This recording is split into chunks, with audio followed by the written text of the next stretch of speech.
Mimi kwa majina naitwa wakili Davis Ngonyani, ni wakili wa kujitegemea, ni mzaliwa wa Pelamio, kata inaitwa Pelamio, kitongoji kinaitwa Liangano. Kwa hiyo mimi ni mzaliwa hapa. Sasa leo nimekuja kwenye ofisi zetu za Chama cha Mapinduzi kwa sababu waandishi mnajua kilichotokea.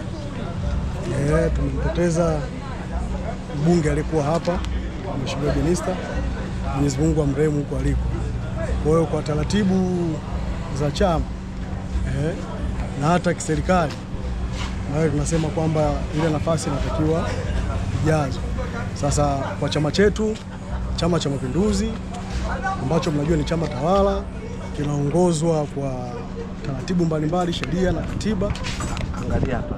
Juzi wametangaza nafasi ya kuweza kugombea ile nafasi.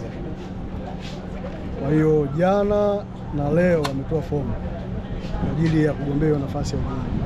Kwa hiyo na mimi kwa kufuata utaratibu huo huo kama chama changu kilivyoelekeza, nimekuja katika ofisi za chama hapa wilaya kuchukua fomu, na kama mnavyoona ndugu waandishi wa habari, niko nazo hapa kwenda kuzijaza na kuweza kuzirudisha kwenye ofisi za chama, na hatimaye michakato ndani ya chama iendelee kwa mujibu wa sheria zetu za chama, kanuni na miongozo mbalimbali.